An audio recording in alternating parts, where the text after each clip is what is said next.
Estate and Mortgage Show, your go-to spot for everything home buying, selling, and financing on News Talk 580 CFRA. Welcome to the chilly Saturday show, everybody. Oh, it is ugly out there. I am so grateful for heated steering wheel and heated seats. Right now. I literally started my car twice before even getting into it. Thank God for apps on your phone, right?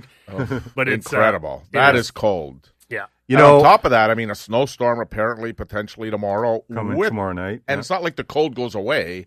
Yeah. Generally speaking, the cold would go away. We'd get the snow, but we're getting both. So I was chatting with a guy this morning. I don't know how accurate this is, but apparently there's only one place in the world that's colder than Toronto right now, and that's someplace in Russia.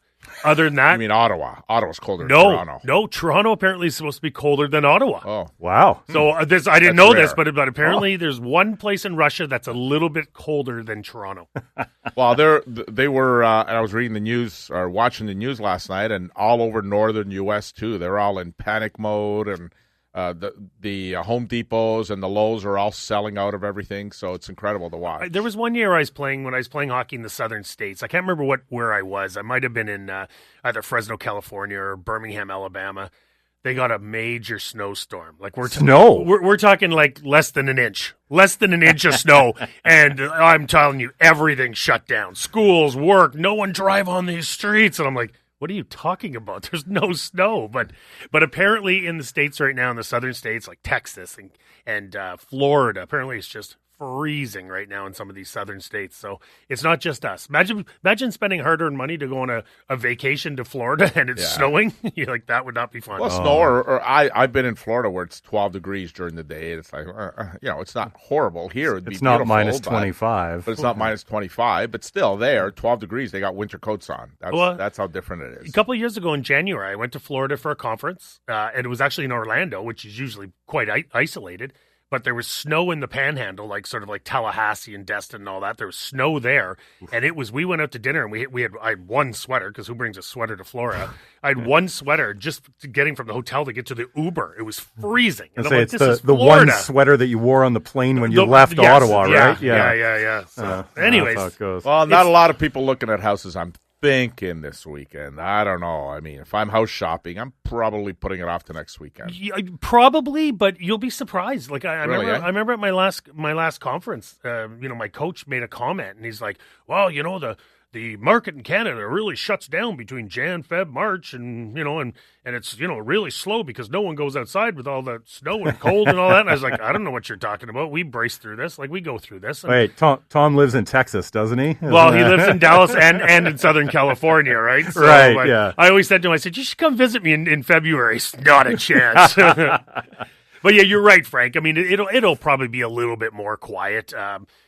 I think the snow shuts down the showings a lot more than the actual cold does, though. Yeah. When we had that big snow dump, I think I was actually away in San Diego, but when we had that snow dump, was it a week ago or whatever it was? A couple of Thursdays ago. There was tons of canceled appointments. We had lots of showings lined up, and almost everybody canceled. Whereas today, it's cold. I mean, listen, we're Canadians. We start our cars, and we run right into the showing, and that. Not a lot of people walking around the Byward Market, though, today. That's for sure. It's quiet in the market, for sure. Yeah. But this is where you learn if there's any issues with your heat, though. That's for sure. I mean, imagine your HVAC equipment dies on you today, so this is a tough day for that. But you know what? We're Canadians. There's going to be houses being shown and properties being sold. That's just what we do. Absolutely. Well, and along the lines of that maintenance, it gives you a real opportunity to see what those types of things that you'll need to fix if you're deciding to sell your house, I assume, right? And walk by your doors, walk by your windows, and see if you feel any breeze coming through those windows. Is it time to change your windows? Is it time to potentially change your door? Or seal them, right? Or seal them, reseal them. But yeah, I mean, this is a day where your furnace is going to be kicking in most of the day, and this is where you. I think I heard it all night. I think so too. Every time I'd wake up, it's like, boy, that thing's still going. So yeah. Oh no, for sure. Welcome to winter, everybody. Yep. Welcome to winter. Yep. All right. So speaking of winter, inflation numbers. Yeah, inflation numbers came out on Monday. What I think the consensus was pretty well there. The only thing that skewed the numbers a little bit were inflation would have been even more in line, lower, had not been for, if we all remember last year, the Liberals put in, I think they were down in their numbers were really low, and they decided to put a GST rebate in place for 3 months to help Canadians, and that's right. And obviously that impacted the inflation numbers. That being said, I'll tell you that I think the Bank of Canada is very happy where the inflation numbers are. Core inflation came down, which is significant because they really look at that seriously. Overall inflation went up a little bit, but take away that GST rebate and actually would have come down. So I think everything's on the right path. Now, the GST rebate went into February, the middle of February last year. It ended on Valentine's Day. So the next report will have, again, that will affect the next report a little bit. Will impact it, but then the one after that, we'll start to see probably inflation numbers come down. But who knows these days? And I tell everybody, economically, the economic data tells us that rates will remain stable and likely come down. That's what the economic data tells us. The unemployment is expected to go up. The unemployment rate is expected to go up. GDP is not as good as they want it to be, and then the inflation is under control. And those are the three major factors they look at. There was a couple of banks this week or last week that came out and are concerned about rates rising. Yeah. But I read that in a couple spots. But later in the year or next year is what they're talking about.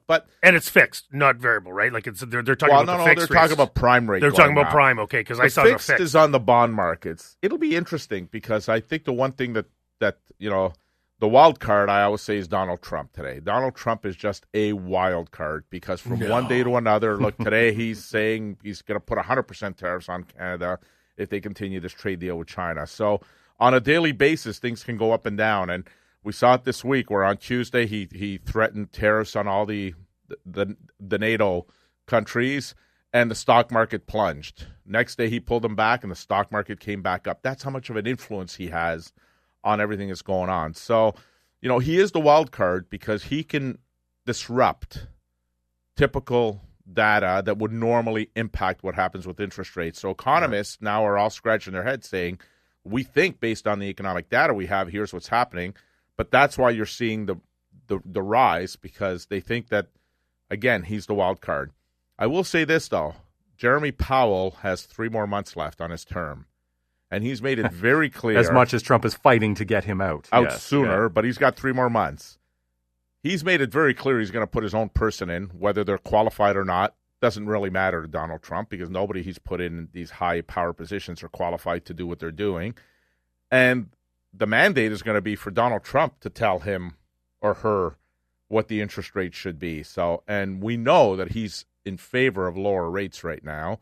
So the likelihood is that if it happens in the U.S., it's most likely to happen here as well, because we do, we always say when America sneezes, we catch a cold kind of thing. Right. So we follow. So we're likely going to follow. So for anyone that's nervous about rates going up, I just don't see it. And then other people have said, well, what if a war happens, which could, the way things are going right now, or it certainly feels like it's a possibility, way more than it my has lifetime, in a long time. Yeah. Right? So I don't know what happens at that point because I don't know what's going to happen, who's going to be involved in the war, and how it's going to impact Canada and the U.S. and everyone else. So I was just a little shocked when I heard it. I can't remember who the 2 banks were, but there was 2 banks. Scotiabank has always been for the last 3 years. They've been saying rates are going to go up, and but it's listen. It's funny though when you look at the economists and these professionals. I mean, when I was away in San Diego, they put up a graph of what's going to happen with the American. The increase in their market in the U.S. And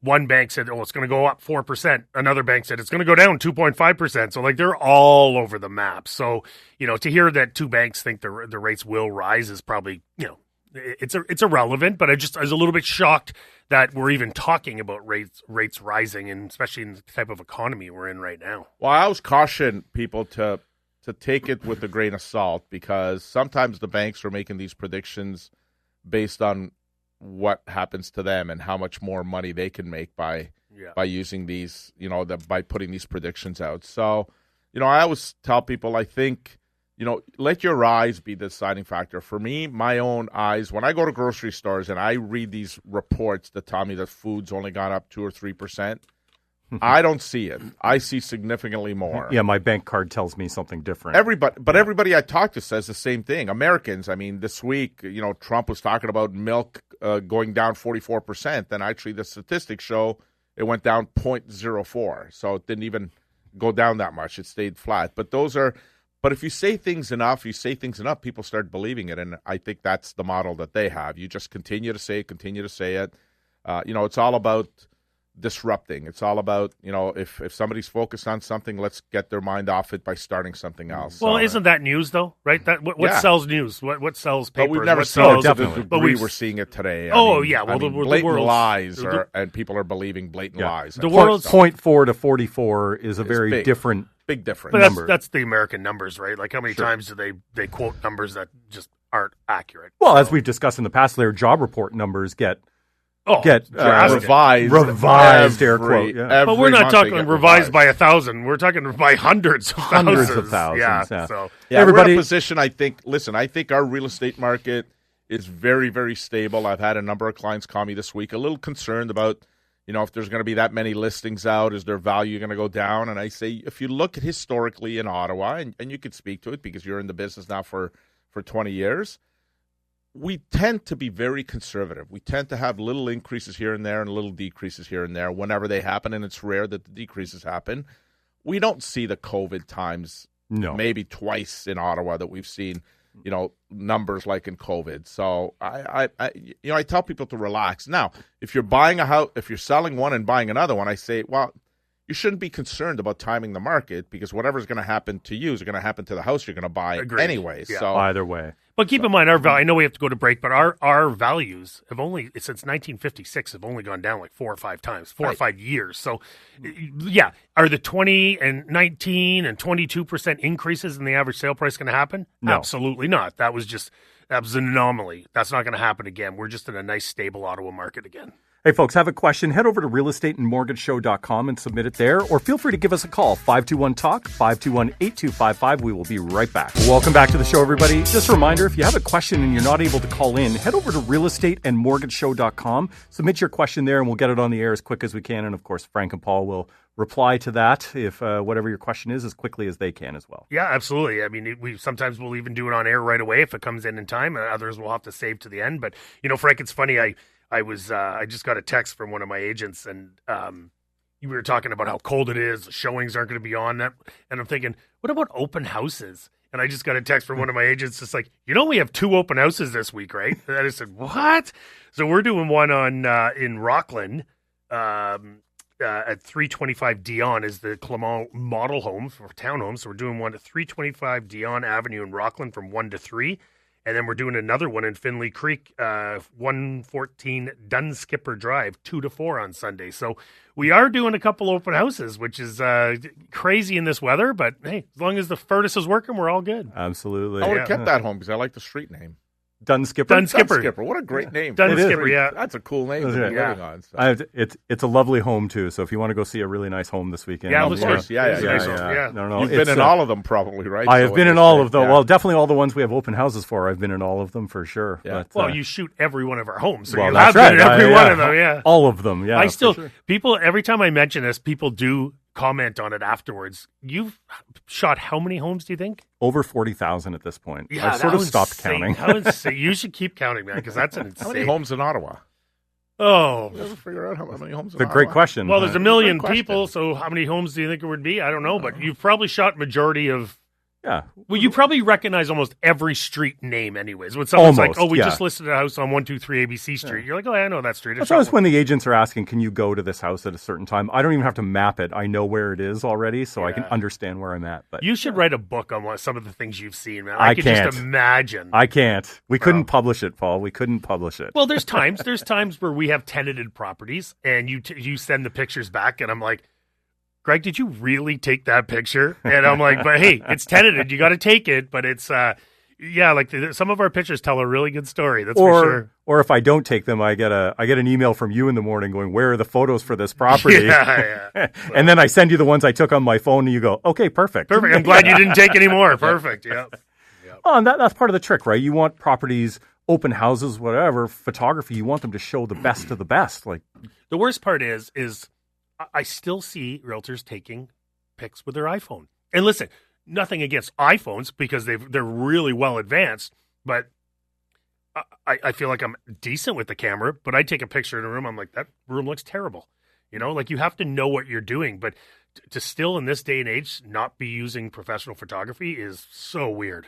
So weird. I mean, that's part of the marketing plan of marketing a property is your pictures. I mean, that's 100%. One of the biggest parts. Pictures and videos and all that kind of stuff. It's super important. I mean, I've been doing cost, right? And I sent you that. How many agents did I sent you that post this week? How many agents didn't even do a deal? 70%, I think, in Toronto of real estate agents didn't even do one transaction. Yeah, those stats were crazy. One transaction, not even one. So if you get a listing, you don't have a big budget, obviously. You're going to use your iPhone. I mean, now, if I'm selling my house, is that who I want to list it with? Likely not, but... You'd be surprised at how many people do. Like, I look at some pictures and I'm like, why is the seller accepting that? Like, why would the seller not say to the realtor, these aren't acceptable? Like, this is your biggest... I almost say to people, the pictures are more important. To have it perfect, it's almost more important to have your house perfect for pictures than it is for showings. Agreed. Pictures are what bring people into the house. And I always say this, and people look at me like I have four eyes, but my job isn't to sell your home. My job is to market your home to bring buyers to the door. The home then has to sell itself. Right. So if I can't have great pictures and I can't have an unbelievable marketing plan, how am I getting buyers to your door, right? So it's you need to have a proper marketing plan with proper photography, and that's pretty much why I hired you, Greg. And thank you. I love working with you and the team. So what should a seller be asking then if they're interviewing agents when they're sitting there? Like what are those questions so they can avoid that situation that Frank just brought up? Well, we talked about this a couple weeks ago because there's times where I get a call and I'm like, okay, so I'm looking to list my home. So what's your commission? And I'm like, that's your question? What's your commission? And I mentioned this before. I said, that's like going to a brain surgeon saying, how cheap can you do my brain surgery? Like, I would be asking, how many surgeries have you done? Tell me the procedure. What is your plan here? Oh, by the way, what is it going to cost me? And that's the question that people lead with realtors is, what's your commission? And that should be irrelevant, or the last question. It should be, what is your marketing plan? How are you going to get my home sold? Where is it going to be exposed? Who's going to see it? How many times have you done this? What are your stats? Like, how close are you getting to asking price? How many homes are you selling in a year? Oh, by the way, what will this cost me for all this marketing and advertising and experience? Then that's when we discuss it. So to just lead with what's your commission? I mean, why don't you just have a blanket email to every realtor, say, who could do this the cheapest? Like, that's not how you start with a question. You start with, who's the best at getting this done? And then what do they charge for all these features? And what your experience is, like we were talking about, right? Like, absolutely. If 70% of the Treb agents haven't sold a single house, that is scary. Well, it's not. Is that who you want? I don't know the number here. I'm hoping it's a lot better than that. But keep in mind, when I look at, how many homes were listed, how many homes actually sold, and how many agents we have in the city, if you do that math, the average agent here is selling 3.4 homes a year. If you use those numbers, 3.4. So it's not astronomical, right? So do you want someone who's done it, 3, 4, 5 times in a year? Or do you want someone who's done it 600, 700 times in a year? Right. That's what you're looking for. That's the biggest thing. Experience matters. Professionalism matters. Marketing and advertising matters. It is your biggest investment. Yeah. Going with how cheap can you do it is not the right way to open up a question when you're interviewing realtors, for sure. No, we face the same thing on the mortgage side. Yeah. What's your interest rate? Well, what's your best interest rate, Frank? Your best interest rate, yeah. And it's like, but you're only looking at the interest rate then? Like, really? You're not looking at the full mortgage? You're not looking at the fact that maybe a year from now or 2 years from now, we've got clients that bought a new build, and a year from now they're going to be wanting to increase their mortgage, and they want to stick with their current bank who's given them even a cashback to renew with them. But we said, but now you're giving them all the power, because a year from now, when you go to add more money, they don't have to give you any discount whatsoever on the mortgage, because you can't go anywhere unless you give them back all of the cash back at that point. So you got to give back all the cash back. So you're plus really whatever the penalties would be. Plus whatever the penalty would be to break it. So what they're doing is they're handcuffing you. They're luring you with the better interest rate and the cash back, but then they're going to take advantage of you because you told them, you shouldn't have said anything. You told them that a year from now you were going to increase it, and they started doing the math behind the scenes and said, at a year from now we're going to be able to blend the interest rate, and we're not going to have to discount that new rate. We're going to make our money back there, and they're not going to be able to go anywhere because they got to give us the cash back, and the penalty is probably going to be absolutely insane to break it. So they're going to be stuck there, and they're going to end up paying much more when their mortgage is at a higher balance. So it's not always about the interest rate, just like it's not always about the commission. You need to do your homework, and if you got to pay a little bit more, but you're going to get a lot more, then it's worth it in many cases. Well, when we get back from the break, we'll talk about what questions people should be asking their mortgage broker 100%. when they come in. Listen, if you have a question, head over to realestateandmortgageshow.com, submit it there, or give us a call, 521-TALK, 521-8255. We'll be right back.